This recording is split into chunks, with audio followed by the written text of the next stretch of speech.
Ух ты! Надеюсь, она меня не грызанет. Хватит тебя за волоса. Теперь ты, Карлос, у нас не просто пес, а морской волк.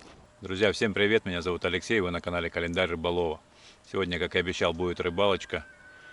С Карлосом направляемся к месту ловли. Причем рыбалочка необычная. Хочу я сегодня прийти к месту на одном плавсредстве, а вернуться уже на другом. Как думаете, что бы это значило?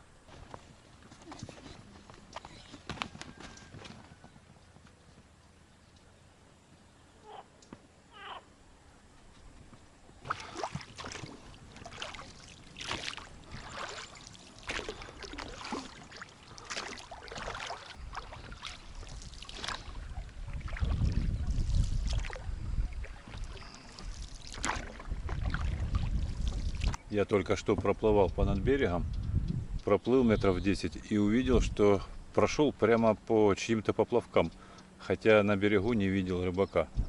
Поплавок стоял, его четко видно было. И вот я теперь подошел к этому месту и пытаюсь его найти, он утонул. Я теперь понял, что на самом деле рыбака нет, я никому не прошел прямо по удочкам. И вот заметил поплавок под водой, на нем, скорее всего, есть какая-то рыбка. Сейчас, возможно, у меня будет первый улов, если мне его удастся достать. Вот он.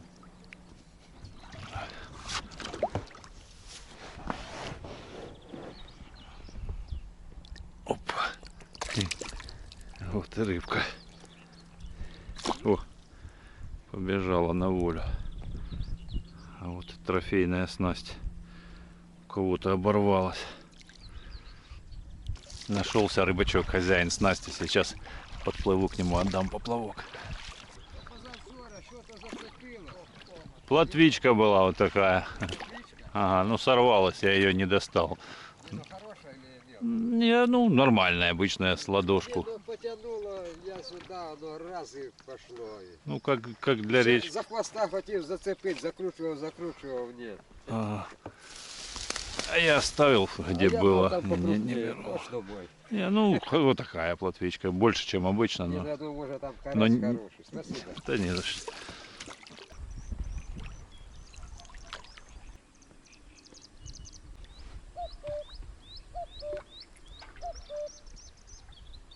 Кукушка, кукушка.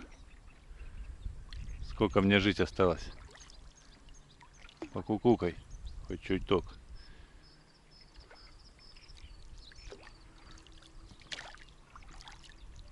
Молчит что-то. Много, значит. Столько они кукукают. Сейчас еще раннее утро, солнце недавно вышло из-за горизонта. Есть шансы на поимку щуки. Первым делом обследую здешние заливчики и перспективные места. Ну а уже позже займусь остальными делами. Я думаю, вы уже догадались, что я хочу построить небольшой плот и спуститься вниз по течению до дома уже на нем.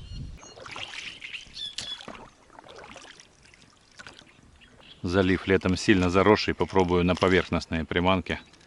Вот такие китайские поперы.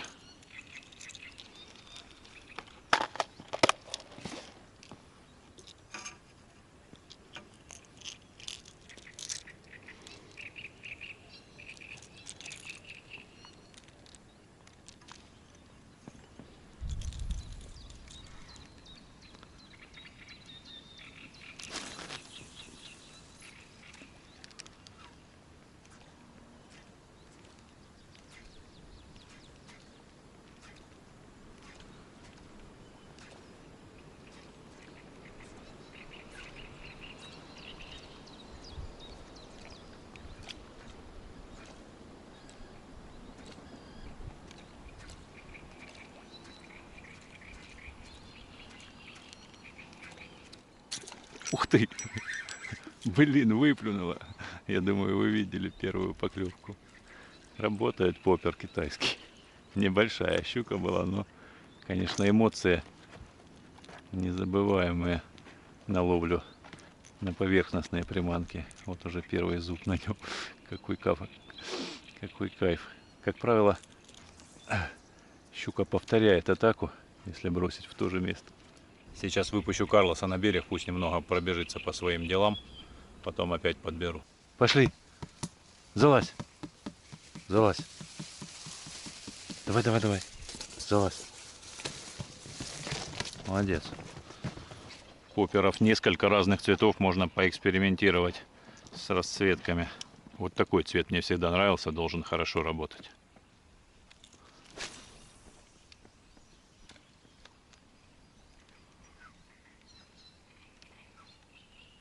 Здесь чистый от травы участок, можно попробовать на заглубляющийся арбузик.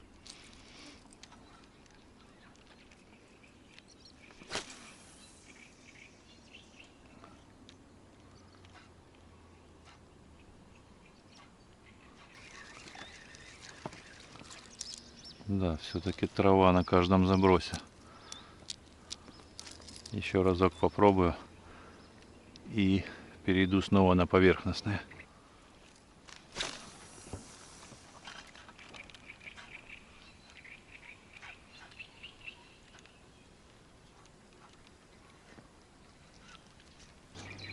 Карлос, смотри, сколько черепах на дереве сидит, смотри. Все ты просмотрел, прозевал, попрыгали уже. Вот, похоже, мертвая щука, разложившаяся, и ее ест черепаха. Прямо грызет. Сейчас ее поймаю. Надеюсь, она меня не грызанет. Хватит тебя за волоса. Карлос, вот твой обед. На, Карлос. Смотри, смотри, вкуснятина.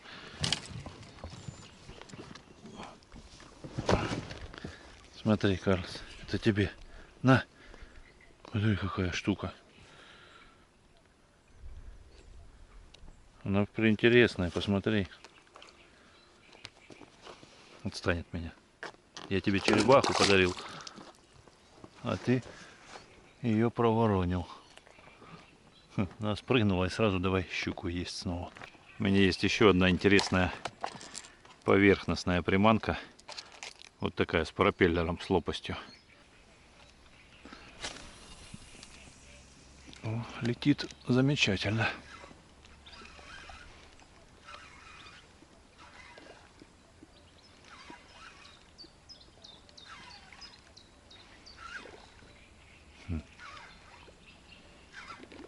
Интересно работает. Так булькает. Это как будто вот эти вот птички, которые бегают по воде.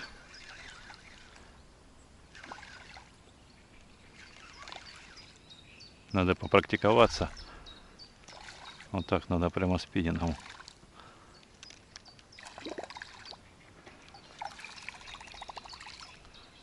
Думаю, щука хорошая должна реагировать на такую, которая ест птичек. Ну что, щука пока отказывается клевать. Была всего лишь одна поклевка на первом забросе. Пойду я, наверное, в небольшую речушку, там, где бобровое царство, где сплошные выходы бобров. Посмотрю, что там, поставлю фотоловушку и, наверное, начну заготавливать бревна для плота. Или для плота, как правильно. Что ты, Карлос, учуял уже бобра? Унюхал? Смотри мне. Черепаху упустил. Теперь без бобра не возвращайся. Бобры здесь уже устроили мне препятствия.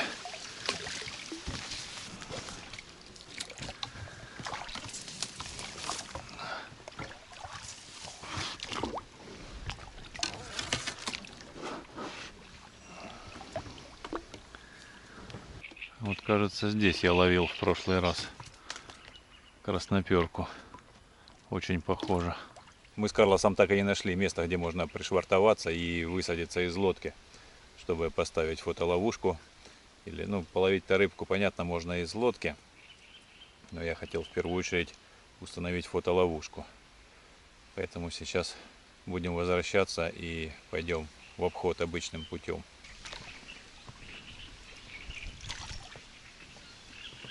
Карлос, смотри, черепахи опять повылазили на бревнышко. Иди, не пропусти. Видишь, Карлос, загорают.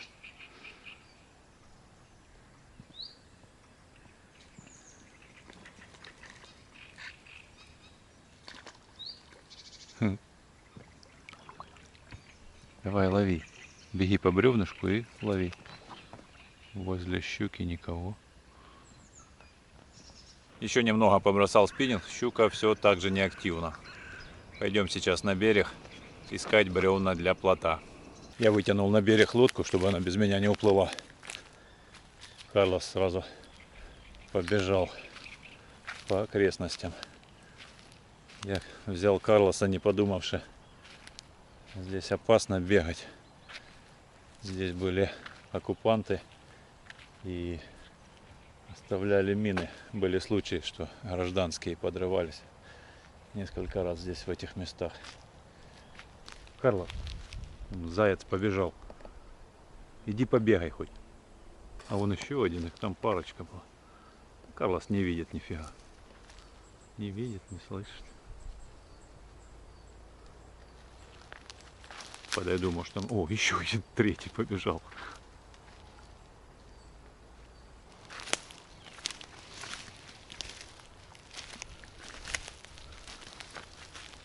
Поваленных бревен, ну, очень много, на любой вкус.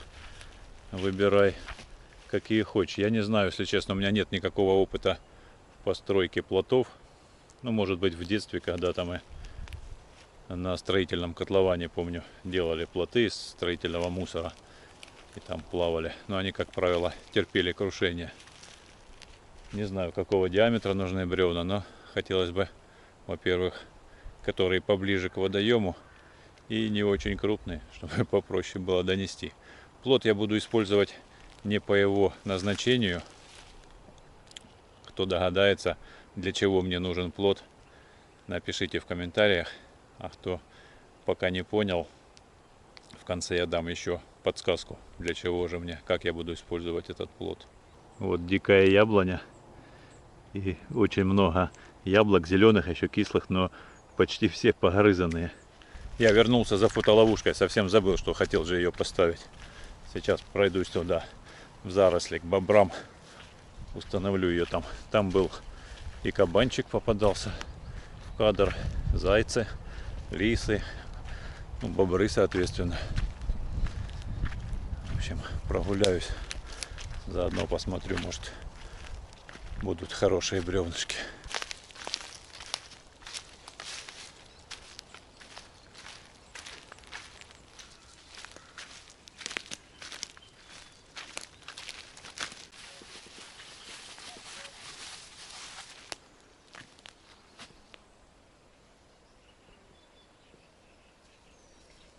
Вот это то место, где я стоял неделю с палаткой. И здесь сейчас натоптали животные тропинки. Думаю, можно здесь поставить фотоловушку.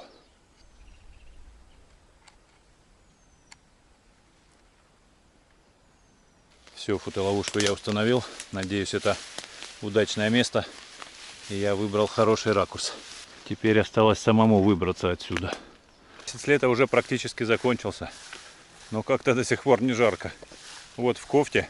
И абсолютно не хочется ее снимать. Все, вернулся к водоему. Сейчас беру пилу и буду резать бревна.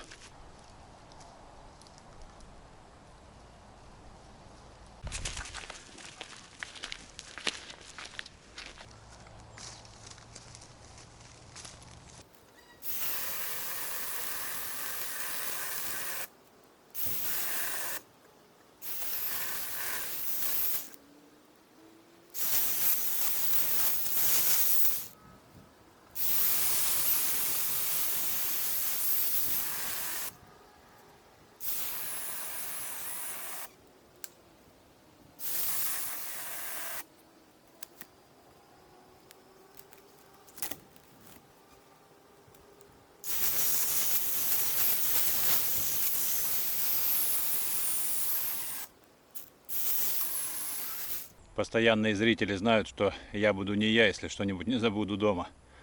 На этот раз я забыл масленку для смазки цепи для пилы. Поэтому плот будет не очень большой.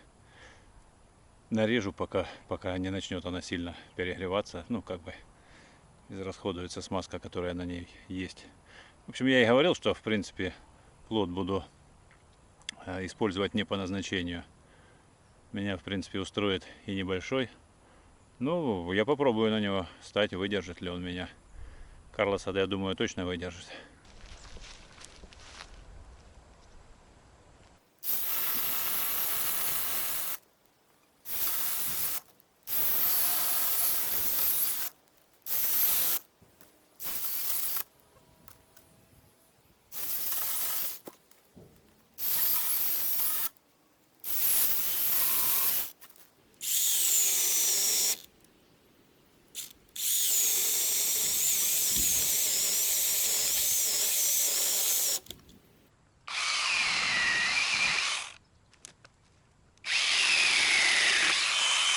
Сейчас отнесу те, что уже отрезал.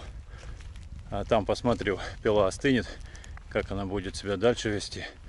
Плохо режет без смазки, конечно, зажимает постоянно. Вот. Грибочки нашел какие-то. Какие-то, наверное, поганки пластинчатые. Я думал, маслята.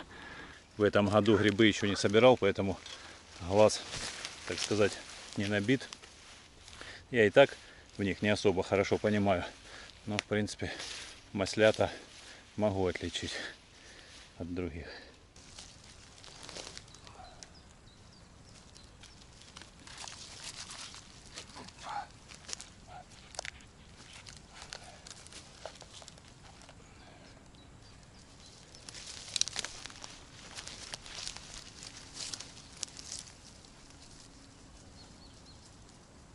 Я так подозреваю, что в одиночку плод желательно собирать на воде. Ну или в непосредственной близости, чтобы при спуске на воду не подорвать себе спину. Ну либо какими-то рычагами сталкивать его по валикам. Но я хочу попробовать собрать его прямо с лодки. Связать между собой. Вот. Правда, не знаю, выдержат ли меня. Всего 4 бревна, вот такого диаметра, сантиметров 15, может чуть больше. Но, если что, прокачу Карлоса с рюкзаком на буксире. Не, ну попробую и сам встать на него. Если все пойдет по плану, у меня все получится его увязать, доставить до места назначения, то я приду сюда, еще сделаю не один плод и сделаю уже побольше, не забуду в следующий раз никаких инструментов. Вот. Возможно, даже сделаю с каким-то навесиком, так чтобы, сплавляясь, приготовить какое-нибудь блюдо прямо на плоту, хорошенько порыбачить, ну, скорее приготовить какую-нибудь пойманную рыбку. Ну а это будет пока экспериментальный, так сказать, пробный сплав.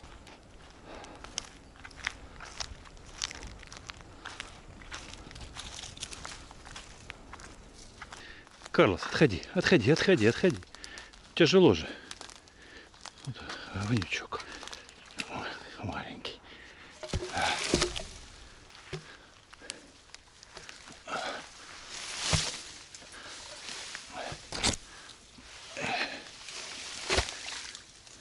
Ой, блин, чуть не уехал. Не так-то просто их. Даже одно бревно столкнуть. Не говоря уже собранный плод.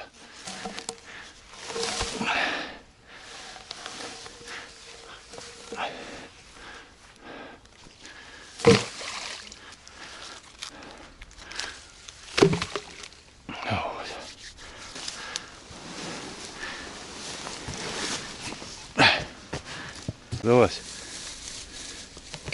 Все, садись тут.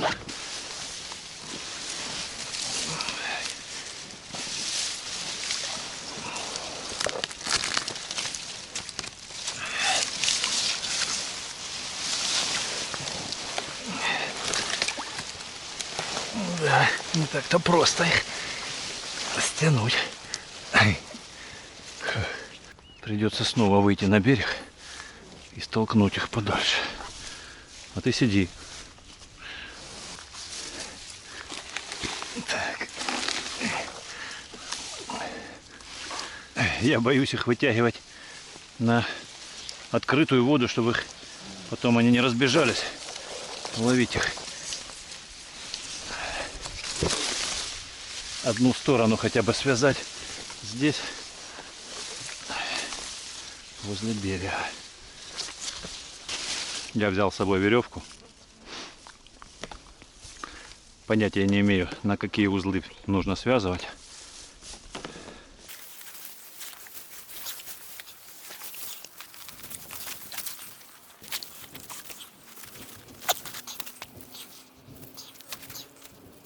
Веревки я взял много, в надежде, что удастся сделать большой плот.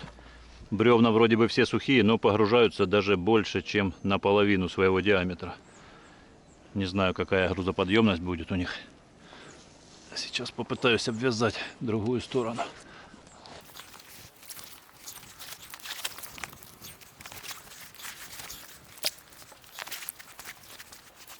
Ну, ты будешь сегодня испытателем. Договорились? Потому что я опасаюсь. Меня он, наверное, не выдержит. Опа.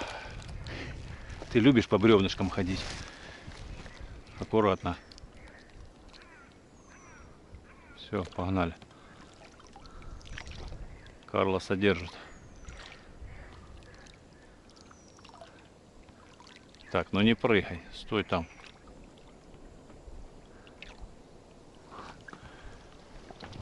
Все, забираю тебя. Закончились твои мучения. Теперь ты, Карлос, у нас не просто пес, а морской волк. Давай, залазь. Запрыгивай. Давай, давай, не боись, прыгай. Давай. Давай, прыгай. Прыгай. Все, молодец. Испытание прошел. Я так подозреваю, что этой конструкции нужны два еще поперечных бревна небольших, чтобы связать все вот эти, потому что я видел, как Карлос с одного бревна на другое перекатывался, то есть невозможно будет стоять на нем, так как Карлос легкий. Ну и нужно делать его как минимум в 2 раза больше, а то и больше, чем в 2 раза больше. Вот сейчас он примерно там 2 метра бревно на сантиметров 80, но надо сделать, наверное, 3 на 2, тогда он выдержит меня.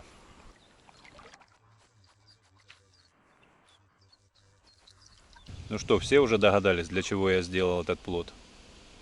Кто не догадался, даю подсказку. Небольшой анекдот. Идет солдат с тачкой со своей части, проходит КПП, а в тачке всякий хлам, мусор, можно сказать. Останавливает его постовой, спрашивает, что везешь?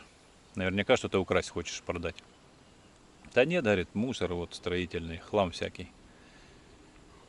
Этот проверил, все облазил, солдата обыскал, в тачке по локоть в этом мусоре полазил, ничего полезного не нашел, пропустил. Солдат идет довольный про себя. Что везешь, что везешь? Тачку везу.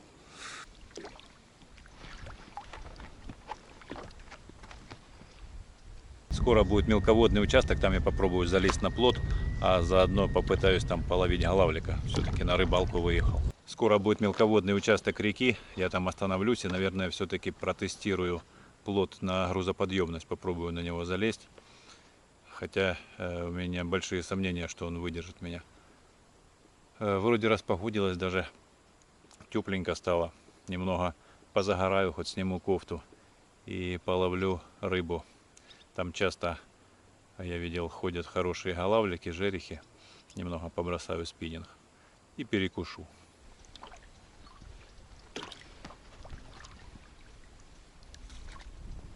А еще здесь не глубоко и сильное течение.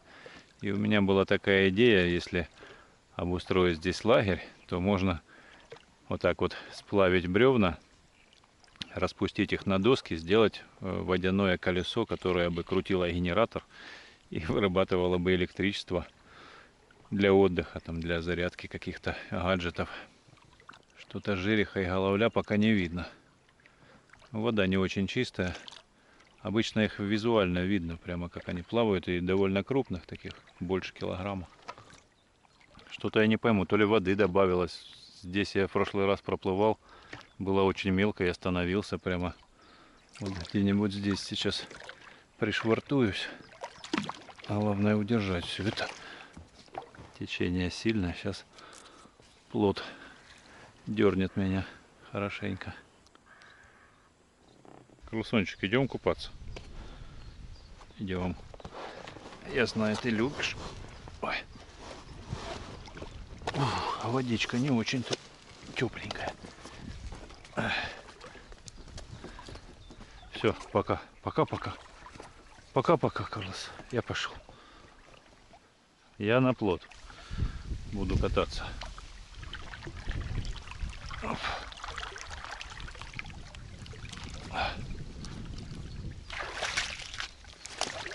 Да уж. Да. Не держит он меня совсем. Погружаюсь я до дна. Сколько ж бревен надо, чтобы выдержало пару человек. И вроде сухие. И вот за время, сколько я проплыл, ну час, может чуть больше, они уже пригрузились намного больше, чем это было где-то половина диаметра. А сейчас уже 2/3 в воде. Да, надо знать нюансы по сооружению плотов. Ну а вообще план сегодня был такой: соорудить плот, потом сдуть эту лодку, погрузить ее на плот и сплавиться вниз практически до дома на плоту, по дороге рыбачить на спиннинг и пожарить хотел я. Взял с собой пару кусочков сала, хлебушек, думал на шампуре прямо на плоту развести огонь, поджарить, перекусить. Но вышло как вышло. Плот оказался не сильно грузоподъемным, но в следующий раз постараюсь сделать полноценный и действительно хорошенько отдохнуть, сплавиться, порыбачить. Я очень люблю сплавы.